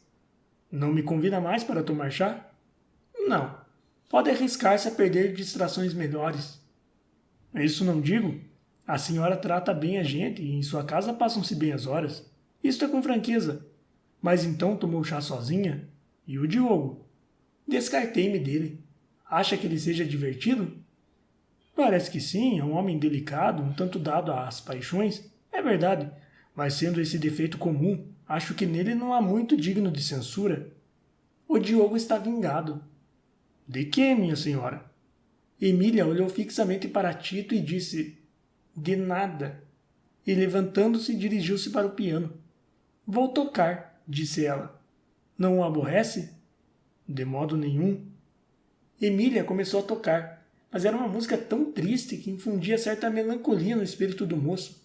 Este, depois de algum tempo, interrompeu com essas palavras: Que música triste! Traduzo a minha alma, disse a viúva. Anda triste? Que lhe importam as minhas tristezas? Tem razão, não me importam nada. Em todo caso, não é comigo. Emília levantou-se e foi para ele. Acha que lhe hei de perdoar a desfeita que me fez?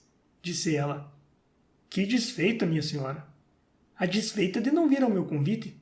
Mas eu já lhe expliquei. Paciência. O que sinto é que também nesse voltarete estivesse o marido de Adelaide. Ele retirou-se às 10 horas e entrou um parceiro novo, que não era de todo mal. Pobre Adelaide. Mas se eu lhe digo que ele se retirou às 10 horas, não devia ter ido. Devia pertencer sempre à sua mulher. Sei que estou falando a um descrido. Não pode calcular a felicidade e os deveres do lar doméstico, viverem duas criaturas uma para a outra, confundidas, unificadas, pensar, aspirar, sonhar a mesma coisa, limitar o horizonte nos olhos de cada uma, sem outra ambição, sem inveja de mais nada. Sabe o que é isto? Sei, é o casamento por fora. Conheço alguém que lhe provava aquilo tudo. Deveras? Quem é essa fênix? Se lhe o disser, há de mofar. Não digo. Qual mofar? Diga lá, eu sou curioso. Não acredita que haja alguém que possa amá-lo? Pode ser. Não acredita que alguém por despeito, por outra coisa que seja, tire da originalidade do seu espírito os influxos de um amor verdadeiro, muito diverso do amor ordinário dos salões, um amor capaz de sacrifício, capaz de tudo? Não acredita. Se me afirma, acredito, mas existe a pessoa e o amor. São então duas fênix? Não zombe, existem. Procure. Ah, isso há de ser mais difícil. Eu não tenho tempo. E suponha que achasse de que me servia. Para mim é perfeitamente inútil. Isso é bom para outros. Para o Diogo, por exemplo. Para o Diogo? A bela viúva pareceu ter um assomo de cólera. Depois de um silêncio, disse: Adeus. Desculpe, estou incomodada. Então, até amanhã. Dizendo o que, Tito apertou a mão de Emília e saiu tão alegre e descuidoso como se saísse de um jantar de anos. Emília apenas ficou só, caiu numa cadeira e cobriu o rosto. Estava nessa posição havia 5 minutos, quando assomou à porta a figura do velho Diogo. O rumor que o velho fez entrando despertou a viúva. Ainda aqui. É verdade, minha senhora, disse Diogo aproximando-se. É verdade. Ainda aqui, por minha infelicidade. Não entendo. Saí para casa. Um demônio oculto me impeliu para cometer um ato infame. Cometi-o, mas tirei dele um proveito. Estou salvo. Sei que me não ama. Ouviu? Tudo. E percebi. Que percebeu, meu caro senhor? Percebi que a senhora ama o Tito. Ah! Retiro-me, portanto, mas não quero fazê-lo sem que ao menos fique sabendo de que saio com ciência de que não sou amado, e que saio antes de me mandarem embora. Emília ouviu as palavras de Diogo com a maior tranquilidade. Enquanto ele falava, teve tempo de refletir no que devia dizer. Diogo estava já a fazer o seu último cumprimento, quando a viúva lhe dirigiu a palavra. Ouça-me, Sr. Diogo. Ouviu bem, mas percebeu mal, já que pretende ter sabido. Já sei. Vem dizer que há um plano assentado de zombar com aquele moço. Como sabe? Disse-mo Dona Adelaide. É verdade. Não creio. Por quê? Havia lágrimas nas suas palavras. Ouvia-as com a dor na alma. Se soubesse como eu sofria. A bela viúva não pôde deixar de sorrir ao gesto cômico de Diogo. Depois, como ele parecesse mergulhado em meditação sombria, disse: Engana-se, tanto que volto para a cidade. Deveras? Pois acredita que um homem como aquele possa inspirar qualquer sentimento sério? Nem por sombras. Estas palavras foram ditas no tom com que Emília costumava persuadir aquele eterno namorado. Isso e mais um sorriso. Foi o quanto bastou para acalmar o ânimo de Diogo. Daí a alguns minutos estava ele radiante. Olhe, e para desenganá-lo de uma vez, vou escrever um bilhete ao Tito. Eu mesmo o levarei, disse Diogo louco de contente. Pois sim. Adeus. Até amanhã. Tenha sonhos cor-de-rosa. E desculpe os meus maus modos. Até amanhã. O velho, graciosamente, beijou a mão de Emília e saiu. Parte 4. No dia seguinte, ao meio-dia, Diogo apresentou-se ao Tito e, depois de falar sobre diferentes coisas, tirou do bolso uma cartinha que fingira ter esquecido até então e a qual mostrava não dar grande apreço. Que bomba! Disse ele consigo na ocasião em que Tito rasgou a sobrecarta. Eis o que dizia a carta. Dei-lhe o meu coração. Não quis aceitá-lo, desprezou-o mesmo. A sua bota magoou demais para que ele possa palpitar ainda. Está morto. Não o censuro. Não se deve falar de luz aos cegos. A culpada fui eu. Supus que pudesse dar-lhe uma felicidade recebendo outra. Enganei-me. Tem a glória de retirar-se com todas as honras de guerra. Eu é que fico vencida. Paciência. Pode zombar de mim. Não lhe contesto o direito que tem para isso. Entretanto, devo dizer-lhe que eu bem o conhecia. Nunca lhe o disse, mas conhecia-o, desde o dia em que o vi pela primeira vez em casa de Adelaide. Reconheci na sua pessoa o mesmo homem que um dia veio atirar-se aos meus pés. Era zombaria então, como hoje.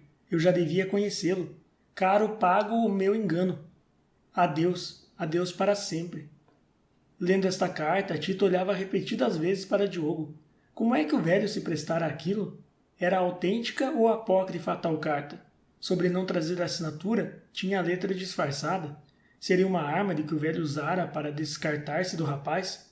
Mas, se fosse assim, era preciso que ele soubesse do que se passara na véspera.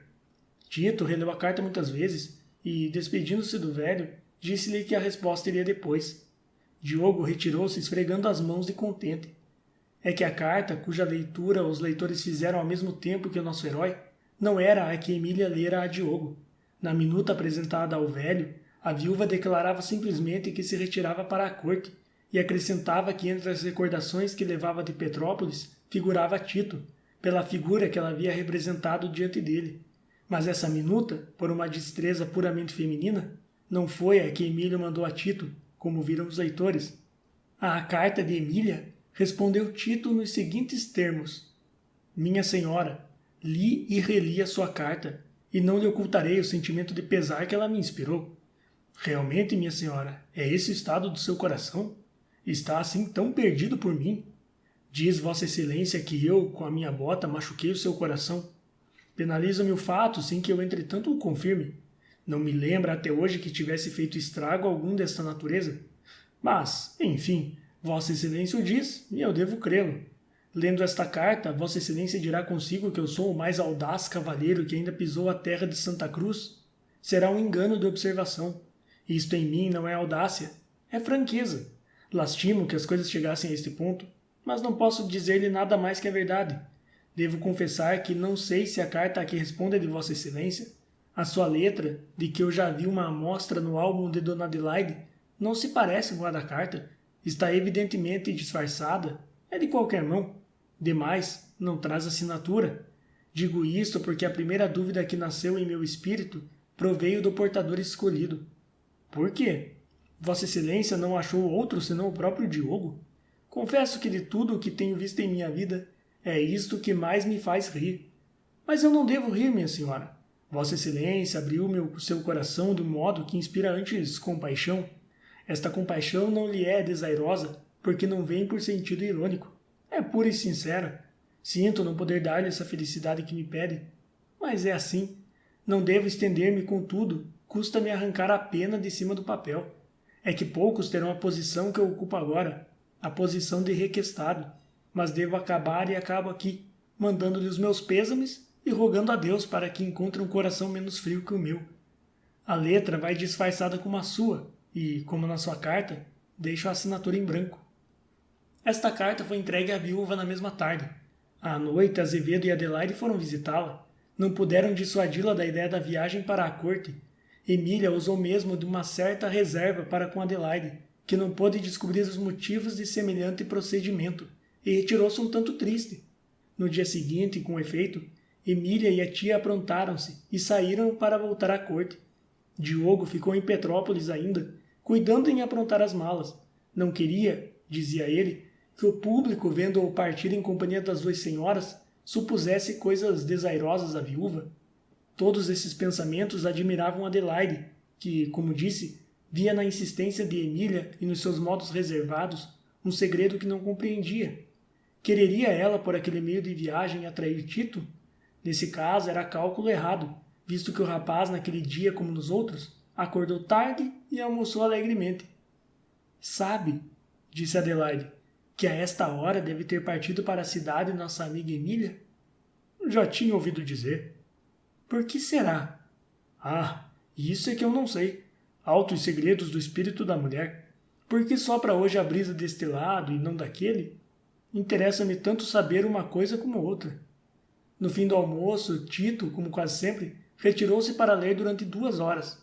Adelaide ia dar algumas ordens quando viu com pasmo entrar-lhe em casa a viúva, acompanhada de um criado.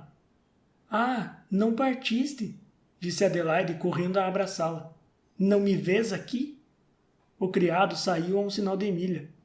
Mas que há? Perguntou a mulher de Azevedo, vendo os modos estranhos da viúva. Que há? Disse esta. Há algo que não prevíamos. És quase minha irmã. Posso falar francamente. Ninguém nos ouve? Ernesto está fora e o Tito lá em cima. Mas que ar é esse?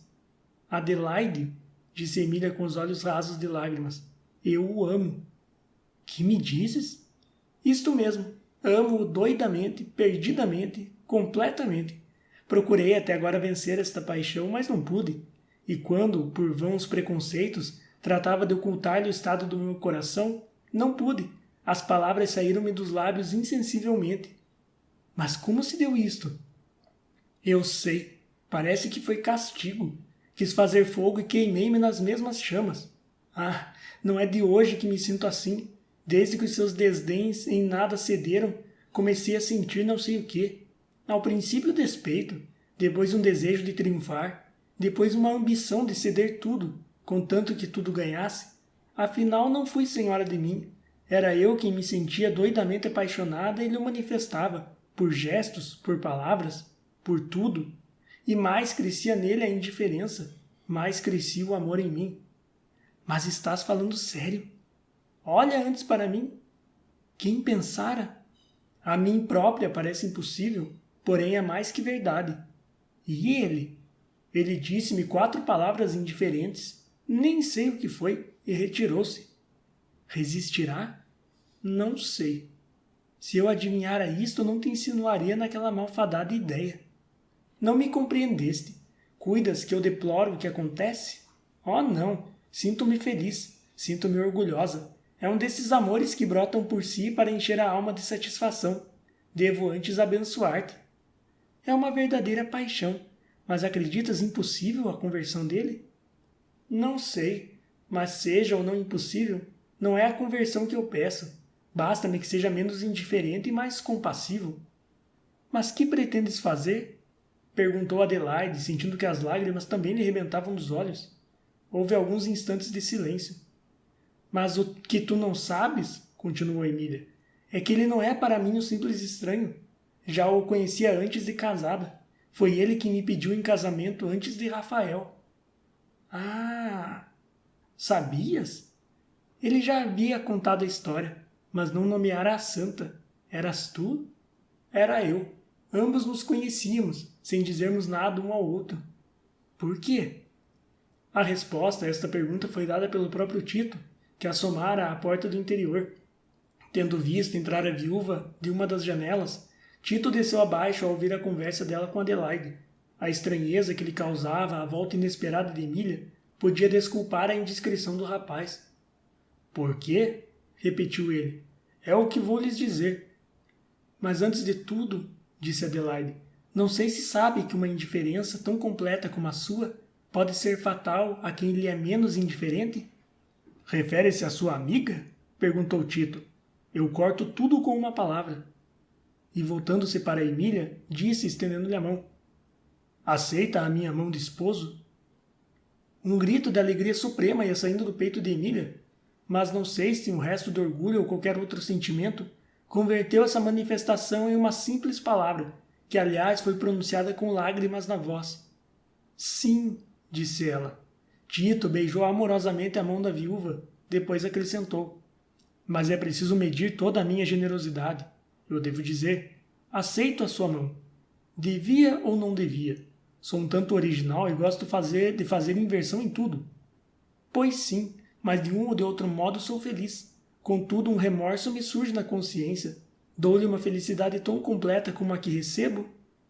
Remorso? Se é sujeita aos remorsos, deve ter um, mas por motivo diverso. A senhora está passando nesse momento pelas forças caudinas. Fi-la sofrer? Não. Ouvindo o que vou dizer, concordará que eu já antes sofria, e muito mais. Temos romance? Perguntou Adelaide a Tito. Realidade, minha senhora, respondeu Tito, e realidade em prosa. Um dia, há já alguns anos, tive eu a felicidade de ver uma senhora e amei-a. O amor foi tanto mais indomável quanto que me nasceu de súbito. Era então mais ardente que hoje. Não conhecia muito os usos do mundo. Resolvi declarar-lhe a minha paixão e pedi-la em casamento. Tive em resposta este bilhete. Já sei, disse Emília. Essa senhora fui eu. Estou humilhada. Perdão. Meu amor lhe perdoa. Nunca deixei de amá-la. Eu estava certo de encontrá-la um dia e procedi de modo a fazer-me o desejado. Escreva isto e dirão que é um romance, disse alegremente Adelaide. A vida não é outra coisa, acrescentou Tito. Daí a meia hora entrava Azevedo, admirado da presença de Emília, quando a supunha a rodar no trem de ferro, e mais admirado ainda das maneiras cordiais por que se tratavam Tito e Emília. O marido de Adelaide inquiriu a causa disso. A causa é simples, respondeu Adelaide. Emília voltou porque vai casar-se com Tito. Azevedo não se deu por satisfeito. Explicaram de tudo. Percebo, disse ele. Tito, não tendo alcançado nada caminhando em linha reta, procurou ver se alcançava caminhando por linha curva. Às vezes é o caminho mais curto. Como agora, acrescentou Tito. Emília jantou em casa de Adelaide. À tarde apareceu ali o velho Diogo, que ia despedir-se porque devia partir para a corte no dia seguinte de manhã. Grande foi sua admiração quando viu a viúva. Voltou? É verdade, respondeu Emília rindo. Pois eu ia partir amanhã, mas já não parto. Ah, recebi uma carta da Europa. Foi o capitão da galera macedônia quem a trouxe. Chegou o urso. Pois vale fazer companhia? Respondeu Tito. Diogo fez uma careta. Depois, como desejasse saber o motivo da súbita volta da viúva, esta explicou-lhe que se ia casar com Tito. Diogo não acreditou. É ainda um laço, não? Disse ele piscando os olhos. E não só não acreditou então, como não acreditou daí em diante, apesar de tudo. Daí a alguns dias partiram todos para a corte. Diogo ainda se havia não convencido em nada, mas quando entrando um dia em casa de Emília, viu a festa de noivado. O pobre velho não pôde negar a realidade e sofreu um forte abalo. Todavia, teve ainda coração para assistir às festas do noivado.